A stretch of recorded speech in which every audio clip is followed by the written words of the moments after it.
Hello students, welcome to virtual class by Municipal Corporation of Greater Mumbai. Today we are going to learn English. Hello बच्चों, welcome to virtual class. Myself Sagar Vasant Mahale, your virtual class teacher, is going to teach you English today of standard 10th.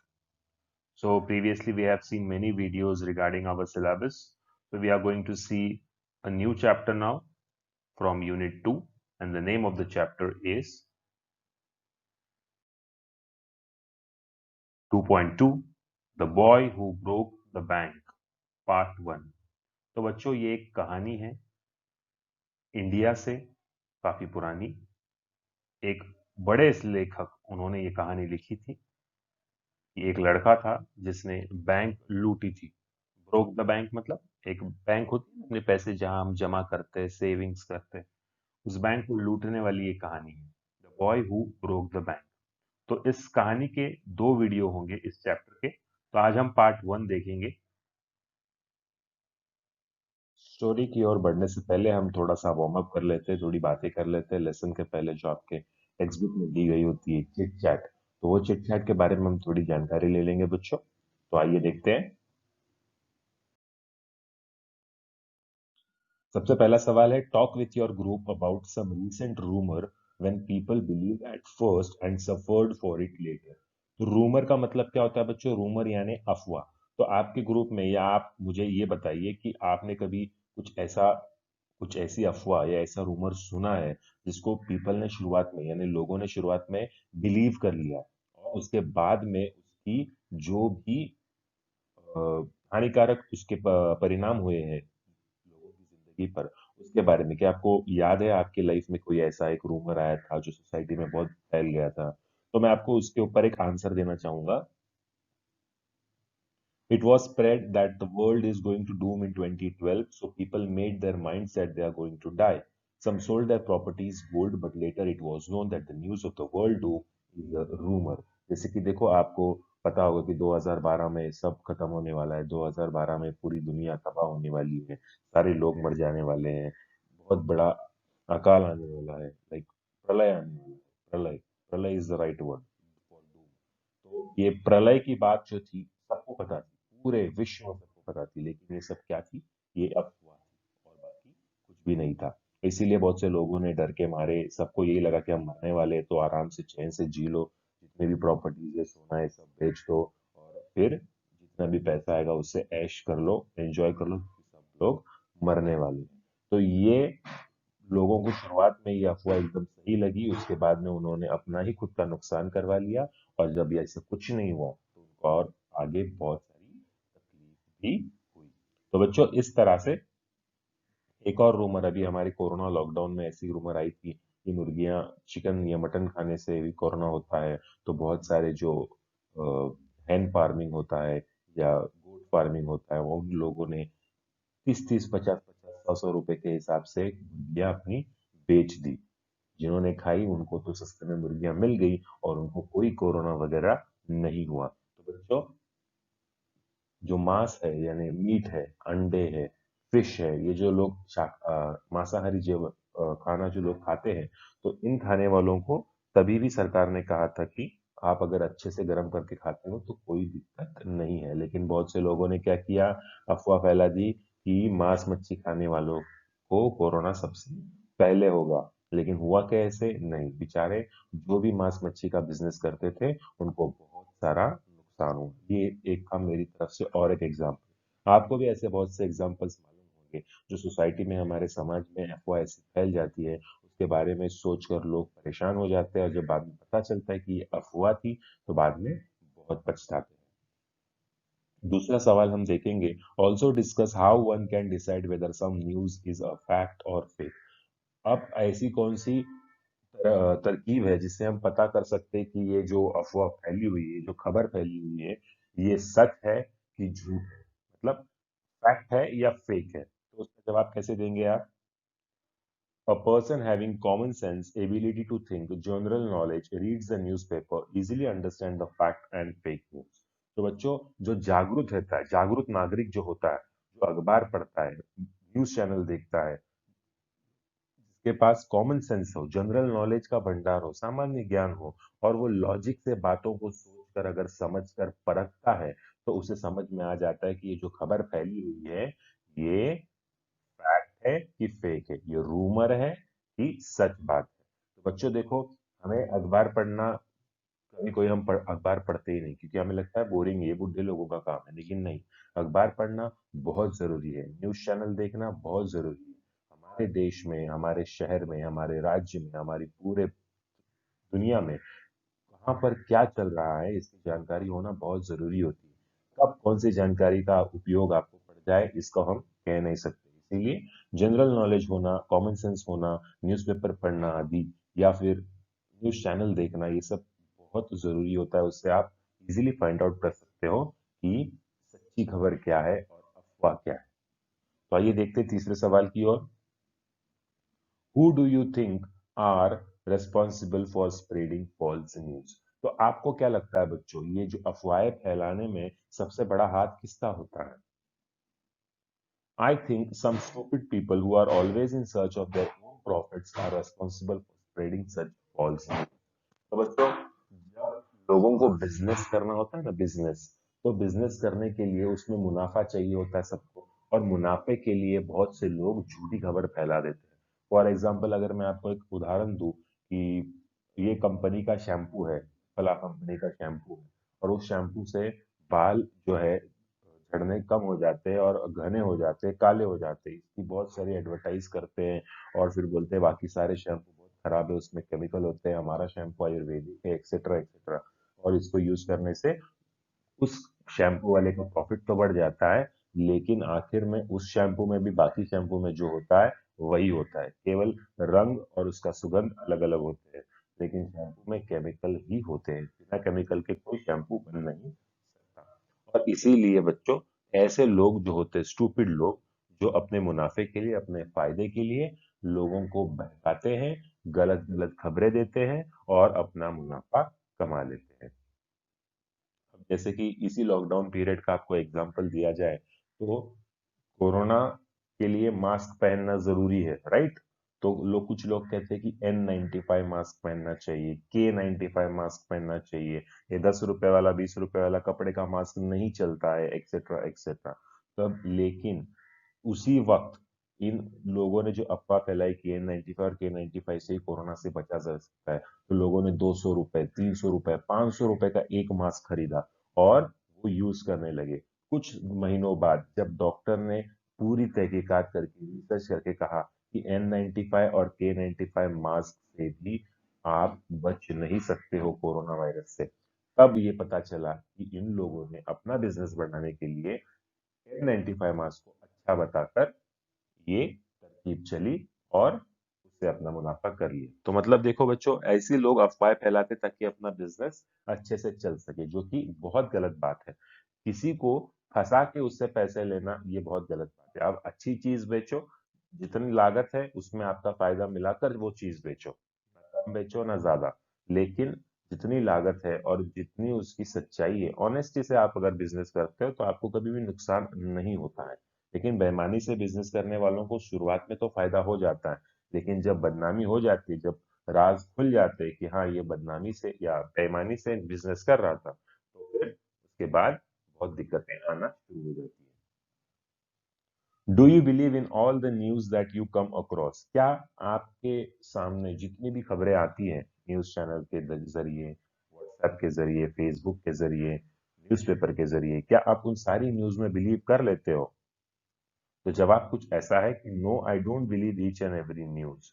आपको सारी news believe नहीं करनी चाहिए। यदि आप कोई news पढ़ते हो, देखो बच्चों, बीच में एक अलग ही अफवाहों का सिलसिला चल रहा था। जब से ये व्हाट्सएप आया है, तब से अफवाहें ज्यादा फैल रही है। किसी और चीज का वीडियो दिखाते हैं और नीचे लिखते कुछ और है, और उसको हम सोचने लगते हैं कि ये सारी चीजें हो रही हैं। 10-15 साल पहले हुए दंगों का वीडियो बनाया, व्हाट्सएप पे भेजा और उसके नीचे लिखा कि कल रात को ऐसे ऐसे शहर में दंगे हो गए, हिंदू मुस्लिम के बीच में बहुत सारे झगड़े हो गए, या फिर दो दलों के बीच में गैंग वॉर हो गया। तो ऐसी खबरें फैलाते हैं, जब हम उसे तुरंत यकीन कर ले, तो हम सारे न्यूज चैनल ढूंढते, अखबार ढूंढते, गूगल पे सर्च करते, लेकिन आपको वो न्यूज कहीं नहीं मिलती।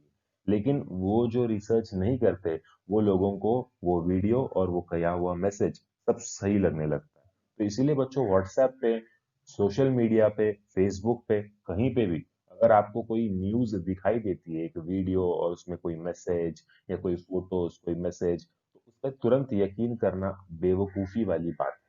क्योंकि लोग क्या करते हैं, अपना चैनल चलाने के लिए, यूट्यूब चैनल हो या फिर फेसबुक का पेज हो, वो अपना पेज पे फॉलोअर्स बढ़ाने के लिए, लाइक्स बढ़ाने के लिए झूठी झूठी खबरें और अफवाहें फैलाते रहते हैं, ताकि उनको उससे आमदनी मिल सके। क्योंकि देखो बच्चों, जिसके चैनल पे ज्यादा सब्सक्राइबर्स होंगे उसको यूट्यूब पैसा देता है। ये आप बात आपको तो पता होगी। बहुत से यूट्यूबर्स आपके फ्रेंड्स भी रहे होंगे, आपके एरिया में बहुत से यूट्यूबर्स रहे होंगे जो अच्छे वीडियोस बनाते हैं और पैसे कमाते हैं, उनका कोई टेंशन नहीं है। लेकिन जो गलत खबरें फैलाकर, गलत सलत वीडियोस बनाकर, अश्लील वीडियोस बनाकर अगर वो पैसा कमाना चाहते हैं, तो वो बहुत गलत है। इसीलिए आपको किसी भी न्यूज पर तुरंत भरोसा नहीं करना चाहिए। जब आप न्यूज पढ़ते हो, उसके बारे में आपको रिसर्च करना चाहिए, उसके बाद ही आपको क्या करना चाहिए, उस न्यूज पर बिलीव करना चाहिए। Last question, give one example of rumor which seemed to be fact in the beginning, later it was proved false. अब बच्चों, आपको आपकी लाइफ में कोई ऐसा एक रूमर बताना है जिसको आपने शुरुआत में एकदम सही समझ लिया था, लेकिन बाद में पता चला कि वो झूठी खबर थी। The advertisement of a lotion which cure pains called a Divya lotion claims it will cure all types of pains. In the beginning it seemed to be fact but it was proved false. तो ये मैंने अपने मन से एक answer बनाया है। अगर आपकी लाइफ में सच में कोई ऐसी हकीकत हुई हो, तो उसका आंसर आप लिख सकते हो कि किसी चीज का एडवर्टाइजमेंट आपको बहुत सही लगा था, उसके बाद में उसका कोई फर्क नहीं पड़ा। तो ये सारी चीजें आप इस क्वेश्चन के आंसर में लिख सकते हो। आइए आगे देखते हैं। अब ये कुछ स्टेटमेंट्स है बच्चों। काउ गिव्स बर्थ टू काल। अब आपको बताना है फैक्ट है, रूमर है, और अगर फैक्ट है तो उसका एक्सप्लेनेशन, रूमर है तो उसका एक्सप्लेनेशन। इस तरह से कुछ ऐसे 10 सेंटेंसेस दिए गए हैं। मैं सेंटेंसेस एक साथ पढ़ता हूँ, उसके बाद में आपको जवाब बताता हूँ। पहला सेंटेंस है, काउ गिव्स बर्थ टू काल, यानी गाय अपने बछड़े को जन्म देती है। ये सही बात है या अफवाह है? ऑफ कोर्स सही बात है। In 2025 the sun will swallow the earth. 2025 में जो सूर्य है वो पृथ्वी को निगल जाएगा। ये बात, अब ये फैक्ट है कि रूमर है, पता नहीं। You receive a message that you have 1 rupee 5 crores in a lottery. You have 1 rupees 5 crores in a lottery. अगर आपको एक मैसेज आता है मोबाइल पे कि आप 5 करोड़ रुपया एक लॉटरी में जीत चुके हो, तो आप मुझे बताइए ये सच है या झूठ। Bees beat their wings 270 times in a second. Bees जो होती है, मधुमक्खियां, वो अपने पंखों को, विंग्स को 270 बार 1 सेकंड में फड़फड़ाती है। क्या ये सच है या झूठ? Many ships and aeroplanes have disappeared in Bermuda triangle. बहुत से शिप है, जहाज और बड़े बड़े हवाई जहाज बर्मुडा ट्रायंगल, एक इंडिया पैसिफिक ओशन में एक जगह है जिसे बर्मुडा ट्रायंगल कहते हैं, वहां पे वो सारे शिप्स और एरोप्लेन्स डूब गए, वो किसी को आज तक नहीं मिले। Driverless cars are no more a dream. बिना ड्राइवर की कार आजकल कोई सपना नहीं रहा, आजकल ये पॉसिबल है। Sophia is world's first robot citizen. Sophia इस दुनिया की सबसे पहली रोबोट सिटीजन है, यानी एक रोबोट वाली शख्स है। जो सच है या झूठ है आपको बताना है। घोस्ट ड्वेल इन बनियान ट्रीज। जो पीपल का पेड़ होता है वहां पर आत्माओं का या भूतों का निवास होता है, ये बात सच है या झूठ?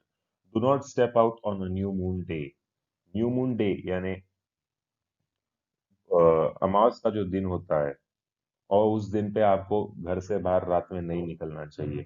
Aliens will conquer the earth. जो बाहर की दुनिया के एलियंस होते हैं वो एक दिन हमारे पृथ्वी पर कब्जा कर लेंगे। तो ये कुछ 10 सेंटेंसेस थे, उसके जवाब कुछ इस कदर है। पहले का है, फैक्ट है, क्योंकि गाय अपने बच्चों को जन्म देती है, इसमें कोई झूठ की बात नहीं है। दूसरा, 2025 में सन अर्थ को निगलने वाला है, ये रूमर है क्योंकि इसका कोई साइंटिफिक प्रूफ नहीं है।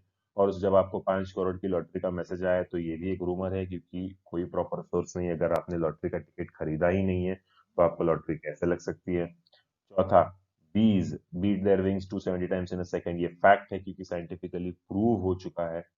और बर्मुडा ट्रायंगल वाला जो एग्जांपल था वो भी फैक्ट है क्योंकि रिपोर्ट और रिसर्च यही कहती है। ड्राइवरलेस कार्स, ये भी फैक्ट है क्योंकि उसका साइंटिफिक प्रूफ हमें मिल चुका है। सोफिया नाम की रोबोट सिटीजन, ये भी फैक्ट है क्योंकि उसका भी साइंटिफिक प्रूफ मिल चुका है। अब भूत आत्मा प्रेत का जो बनियान ट्री से यानी पीपल के पेड़ से जो ताल्लुकात है, उसके बारे में कोई भी साइंटिफिकली प्रूफ नहीं है, कोई रिसर्च नहीं है, कोई रिपोर्ट नहीं है, तो ये एक अफवाह है। Do not step out on a new moon day, अमावस के दिन रात को बाहर निकलना नहीं चाहिए, इस बात का भी कोई भी साइंटिफिक प्रूफ नहीं, किसी डॉक्टर ने नहीं कहा है, किसी बड़े आदमी या किसी लीडर ने नहीं कहा, ये सब तांत्रिक बाबाओं का कहना होता है जिसका कोई साइंटिफिक प्रूफ नहीं होता है। एलियंस का भी आज तक कोई प्रूफ नहीं है।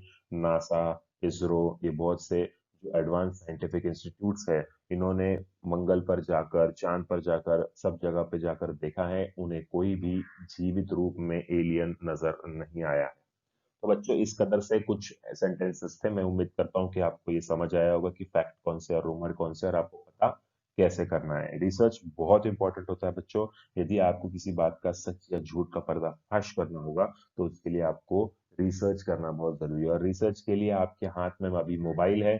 जो भी चीज आपको रिसर्च करनी हो, अगर आपको कोई टीचर पढ़ाती है और अपने आपके टीचर ने कोई आपको एक फैक्ट बता दिया और आपको लगता है कि टीचर ने ऐसा फैक्ट बताया है, क्या यह सच होगा, तो वही बात आप अगर गूगल पे सर्च करते हो तो आपको दूध का दूध और पानी का पानी ऐसा साफ जवाब मिल जाता है। तो आइए पढ़ते हैं अब story.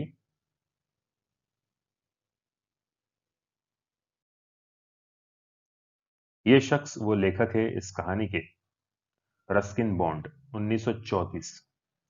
is an Indian author of British descent.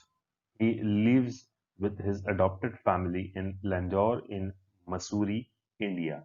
The Indian Council for Child Education has recognized his role in the growth of children's literature in India. He got the Sahitya Academy Award in 1992 for Our Trees Still Grow in Dehra. He was awarded Padma Shri and Padma Bhushan respectively in 1999 and 2014. तो बच्चों, Ruskin bond ये एक भारतीय लेखक है जो British decent रखते हैं, मतलब मोस्टली उनकी इंग्लिश ब्रिटिश जमाने की है। He lives with his adopted family in Landour in Mussoorie. Bharat में मसूरी में उनका घर है। उनको बहुत से अवार्ड्स मिले हैं, साहित्य कला अकादमी अवार्ड, उसके बाद में पद्मश्री अवार्ड, पद्म भूषण अवार्ड। उनके डेट्स आपके सामने स्क्रीन पर है। तो रस्किन बॉन्ड की ही एक किताब में से ये कहानी ली गई है, the boy who the bank. तो मिस्टर रस्किन बॉन्ड ने इस कहानी में हम बच्चों के लिए क्या मैसेज दिया है, क्या सीख दी है, इस कहानी का स्टार्ट टू एंड कैसे होगा, ये जानने के लिए आप बने रहिए इस वीडियो पर। आइए देखते हैं।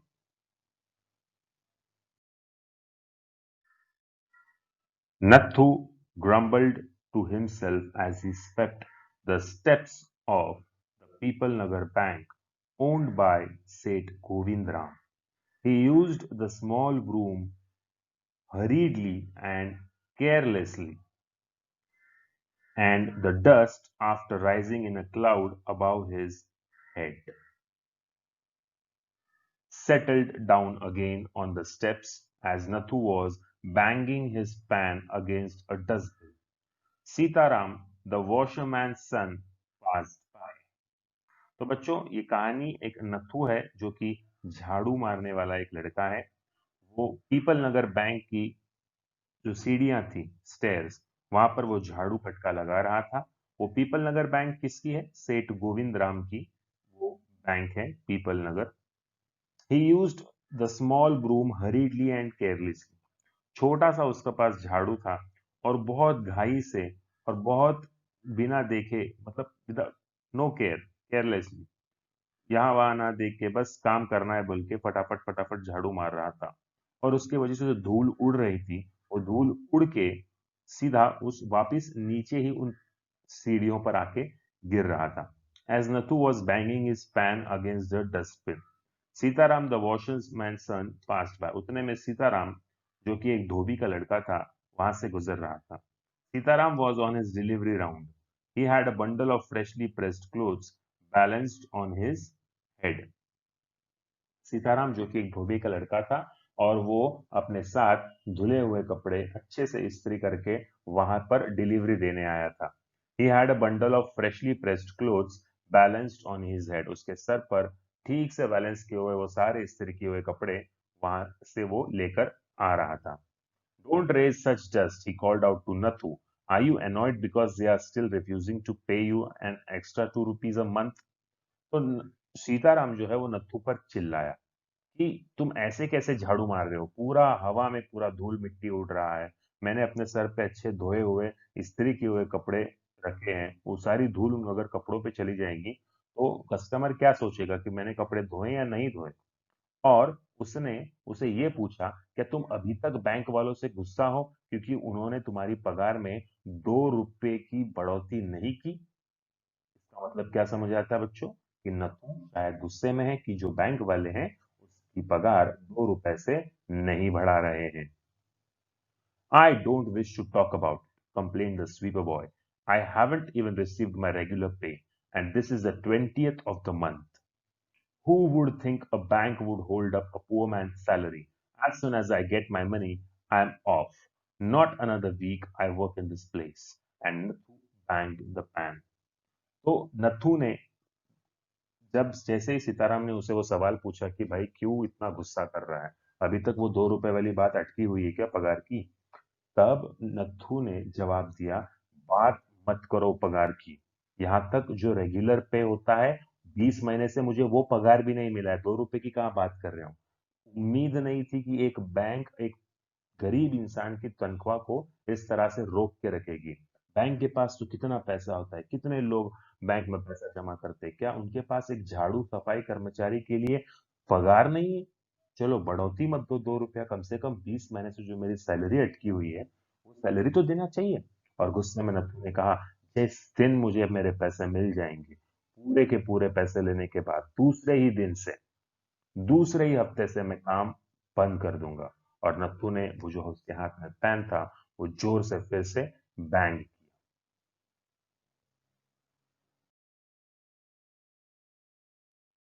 against the dustbin several times, just to emphasize his point and giving himself confidence.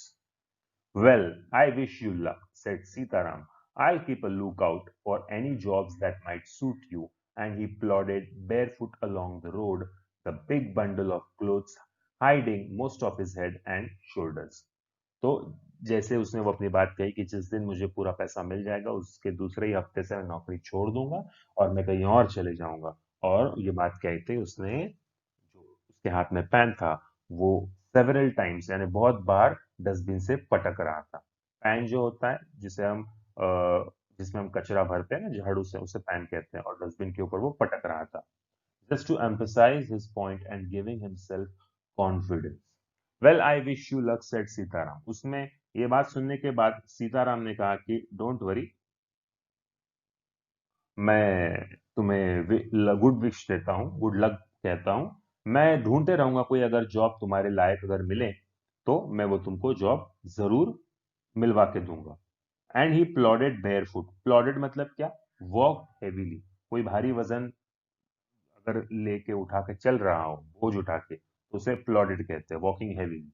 And he plodded barefoot along the road, the big bundle of clothes hiding most of his head and shoulders, जो उसके sir पर इतना भारी, जो बोलते हैं ना एक कपड़े के अंदर सारे कपड़े रखे होते हैं इस तरह करके उसको गांठ मारी होती है, उतना बड़ा भारी बोझा कपड़ों का वो अपने सर पर लेके जा रहा था, जिससे उसके सर और कंधे दोनों भी ढक गए थे। At the fourth home he visited, Sitaram heard the lady of the house mention that she was in need of a sweeper.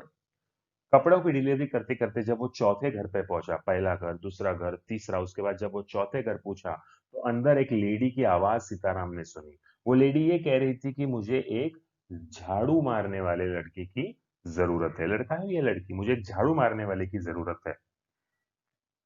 Tying his bundle together, he said, I know of a sweeper boy who is looking for work. He can start from next month. He is with the bank just now, but they aren't giving him his pay, and he wants to leave. तब जब वो madam जी से बात करने लगा सीताराम, जो कि धोबी के सारे कपड़े उसे लौटा रहा था उन मैडम को, तब मैडम के साथ वो जो गठरी थी उसकी गांठ बांधते बांधते उसने कहा कि मैडम जी आप चिंता ना करें, मेरे नजर में एक अच्छा सा स्वीपर बॉय है, स्वीपर यानी झाड़ू लगाने वाला, अच्छा सा एक स्वीपर बॉय है जो कि काम की तलाश में है। वो अगले महीने से शुरू कर देगा, अगर आप बुरा ना मानो तो, या अगर आपको कोई दिक्कत ना हो तो अगले महीने से वो शुरू कर सकता है। लेकिन वो इस महीने नहीं आ पाएगा, या फिर कल से या आज से नहीं आ पाएगा, क्योंकि वो अभी फिलहाल एक बैंक में काम कर रहा है और वहीं पे रुका हुआ है पिछले 20 महीने से, बिकॉज उसको उसकी सैलरी नहीं मिल रही है। वो बैंक वाले उसको उसकी पगार नहीं दे रहे, और वो बहुत गुस्से में है और उसे वो नौकरी छोड़नी है। बस पैसों के लिए रुका हुआ है। Is that so? Said Mrs Srivastava. तो वो मैडम जी का नाम था मिसेस श्रीवास्तव। तो मिसेस श्रीवास्तव ने कहा कि अच्छा ऐसी बात है, well tell him to come and see me tomorrow. तो आप एक काम करो, तुम उसे जाके बताओ और कल मुझे मिलने के लिए कहो। And Sitaram glad that he had been of service to both a customer and his friend, hoisted his bag on his shoulders and went away. तब सीताराम को बहुत ही अच्छा फील हुआ, चलो मेरी वजह से एक कस्टमर की भी मदद हो गई और मेरे दोस्त नथु की भी मदद हो गई। और उसने खुशी खुशी अपना झोला उठाया, अपने सर पर रखा, अपने शोल्डर्स पे रखा और वहां से चल दिया। तो ये थी बात नथु और किसकी? सीताराम की, जो कि एक धोबी का लड़का था। तो बढ़ते हैं आगे, देखते हैं आगे की एग्जैक्टली और क्या होता है। Mrs. Srivastava had to do some shopping. She gave instructions to the ayah about looking after the baby and told the cook not to be late with the midday meal. Then she set out for the People Nagar marketplace to make her customary tour of the clothes shops. A large shady tamarind tree grew at one end of the bazaar, and it was here that Mrs. Srivastava found her friend Mrs. Bhushan sheltering from the heat. Mrs. Bhushan was fanning herself with a large handkerchief. She complained of the summer, which she affirmed was definitely the hottest in the history of People Nagar. She then showed Mrs. Srivastava a sample of the cloth she was going to buy, and for 5 minutes they discussed its shade, texture, and design. Having exhausted this topic, Mrs. Srivastava said, "Do you know, my dear, that said Govindram's bank can't even pay its employees?" अब देखो बच्चों, जब दो औरतें मिलती हैं तो जो दिन भर में हुई हुई उनके साथ बातें होती है, वो आपस में शेयरिंग होना शुरू हो जाती है, गॉसिपिंग होना शुरू हो जाती है। तो आइए ध्यान से पहले पैराग्राफ से देखते हैं। मिसेस श्रीवास्तवा शॉपिंग करने के लिए बाहर निकली। उसने अपनी आया को, आया पता है आपको, जो घर पे छोटे बच्चे होते हैं उनकी देखभाल करने के लिए नर्स होती है, या उसे हम आया भी कहते हैं। तो आया को कहा कि बच्चे के तरफ ध्यान रखना, मैं जरा मार्केट जा रही हूँ बाजार करने के लिए। And told the cook not to be late. तो उस घर में एक आया थी और एक रसोईया भी था, यानी कुक, बावर्ची। बावर्ची से भी कहा कि तुम दोपहर का खाना बनाने में बिल्कुल भी लेट नहीं करना।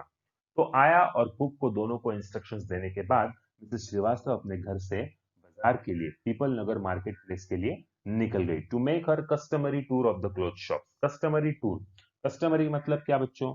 अब बहुत सी अमीर घर की जो औरतें होती है वो हैबिचुअल होती है शॉपिंग करने के लिए, यूजुअल मतलब रोज तरह की, उनके लिए कोई नई बात नहीं। हम कैसे दिवाली या फिर ईद या होली या बर्थडे या शादी तब जाके कपड़े लेते हैं, तब जाके हमारे मम्मी पापा हमको कपड़े दिलाते हैं।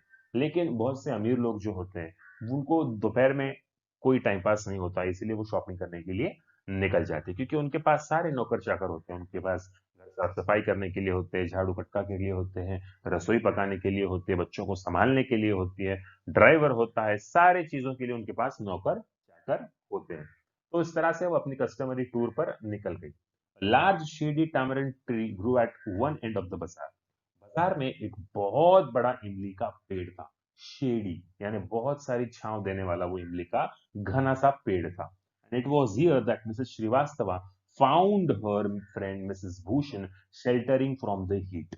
और वहीं पर उसी पेड़ की छांव के नीचे मिसेस भूषण पर मिसेस श्रीवास्तव की नजर पड़ी। मिसेस भूषण एक दूसरी मैडम है, और ये जो हीट है, बहुत गर्मी का शायद उस वक्त मौसम था, इसीलिए मिसेस भूषण धूप से बचने के लिए उस पेड़ के नीचे जाकर छांव का आनंद ले रही थी। अब हुआ क्या? Mrs Bhushan was fanning herself with a large handkerchief. Fanning का मतलब क्या होता है? जब देखो बच्चों आपके घर में लाइट चली जाती है, आप रूमाल से या किसी प्लेट से या किसी भी चीज से अपने आप को हवा देने की कोशिश करते हो, ताकि आपको गर्मी ना लगे. She complained of the summer, which she affirmed was definitely the hottest in the history of People Nagar. She then showed Mrs. Srivastav a sample of cloth she was going to buy, and for 5 minutes they discussed its shade, texture and design. उसके बाद Mrs Bhushan गर्मी की complain करने लगी. हाय हाय कितनी गर्मी है, कितनी परेशानी है, पसीने से तो मैं लथपथ हो गई, वगैरह वगैरह औरतों वाली बातें शुरू हो गई. और उन्होंने गर्मी के बारे में एक टिप्पणी भी की कि शायद पीपल नगर के इतिहास में इतनी गर्मी कभी नहीं गिरी होगी. और इस तरह से औरतों की बातें जब शुरू हुई, उसी बीच मिसेस श्रीवास्तव ने उन्हें एक कपड़े का सैंपल दिखाया. एक अच्छा रेशमी कपड़ा था, उसका सैंपल दिखाया और कहा कि मैं आज ये वाला कपड़ा खरीदने वाली हूं. तो उनकी शॉपिंग की बातें शुरू हो गई और कपड़े के ऊपर उन्होंने बहुत 5-10 मिनट उन्होंने डिस्कस किया कि उसका शेड कैसा है, उसका रंग कैसा है, उसका टेक्सचर, उसकी डिजाइन कैसी है. और यह एग्जॉस्टेड टॉपिक होने के बाद मिसेस श्रीवास्तव ने बातें बढ़ाई. तो उसने पूछा, do you know my dear, वो जो शेठ गोविंदराम की जो बैंक है ना, वो अपने कर्मचारियों को पगार तक नहीं देती. ऐसे मिसेस श्रीवास्तव ने गॉसिप की एक बात की तार छेड़ी. Only this morning I heard a complaint, इसी सुबह मैंने एक कंप्लेंट सुनी. From their sweeper who hasn't received his wages for over a month. Shocking, remarked Mrs. Bhushan. If they can't pay the sweeper, they must be in a bad way. None of the other could be getting paid either.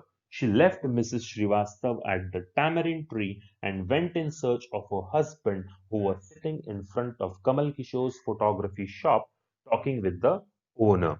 अब जब Mrs Srivastava ने कहा कि मैंने तो आज ही सुना कि वो अपने झाड़ू कर्मचारी को पगार तक नहीं दे पा रही वो बैंक, और इतने 20 महीनों से वो पगार नहीं ले रहा, तो ये आखिर बैंक कर क्या रही है. तब मिसेस भूषण ने चौंक के कहा, shocking, remarked Mrs Bhushan. If they can't pay the sweeper, अगर वो एक झाड़ू वाले की पगार नहीं दे सकते, इसका मतलब बैंक बहुत घाटे में चल रहा है. मतलब इसका मतलब अगर एक झाड़ू वाले को पगार नहीं मिल रहा है, तो बैंक के जो कैशियर होते हैं, जो क्लर्क होते हैं, जो कारकुन होते हैं, उनको तो क्या खाक पगार मिलती होगी. उनकी पगार तो एक झाड़ू वाले से ज्यादा होती होगी. अगर झाड़ू वाले के 500-200 रुपए अगर उनको नहीं देने जम रहे, तो वो बाकी लोगों की पगार क्या देंगे. She left Mrs. Srivastav at the tamarind tree and went in search of her husband. तो मिसेस भूषण ये बातें करके मिसेस श्रीवास्तव को उसी टैमरिंड के पेड़ के नीचे, यानी इमली के पेड़ के नीचे छोड़कर अपने हस्बैंड को ढूंढते हुए वहां से निकल गई. जो कि उनके हस्बैंड कहाँ बैठे थे, कमल किशोर नाम के एक व्यक्ति की फोटोग्राफी की दुकान पे, मतलब फोटो जहां पे हम फोटोग्राफ निकालते हैं, उस दुकान पे, उस दुकान के मालिक से बातें करते हुए उनको मिल गए. So there you are, cried Mrs. Bhushan. I have been looking for you for almost an hour. Where did you disappear? Nowhere, replied Mr. Bhushan. Had you remained stationary in one shop, I might have found you. But you go from one shop to another like a bee in a flower garden. Don't start grumbling. The heat is trying enough. I don't know what's happening to people, Nagar. Even the bank's about to go bankrupt. अब जब एक औरत ने एक औरत से एक बात कही, तो वो औरत 10-12 औरतों को और भी बता देती है.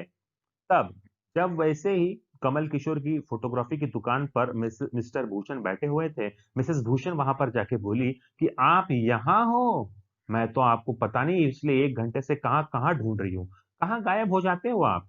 तब जाकर मिस्टर भूषण ने जवाब दिया कि भाई तुम एक दुकान में ठहरती कहाँ हो, मैं तो तुम्हें मिल ही जाता, लेकिन तुम ही हो कि एक दुकान से दूसरी, दूसरी दुकान से तीसरी, और फिर तीसरी दुकान से चौथी. जैसे कि एक मधुमक्खी एक फूलों के बगीचे में जैसे एक फूल से दूसरे फूल पर उड़ती रहती है, उसी तरह से तो तुम बाजार में एक दुकान से दूसरी दुकान, दूसरी दुकान से तीसरी दुकान.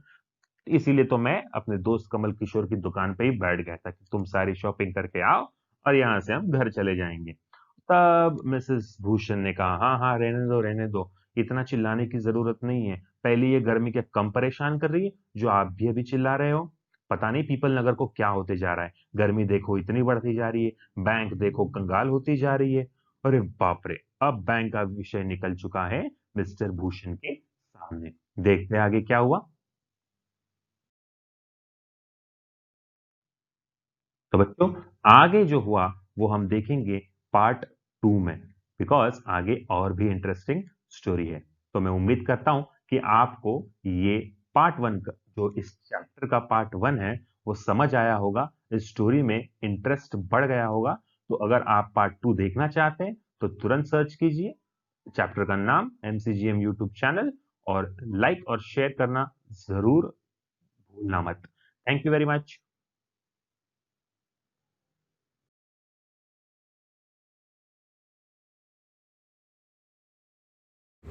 Thank you, students. This was our today's lecture. And don't forget to press the bell icon as well as the subscribe button for more interesting videos. Thank you very much.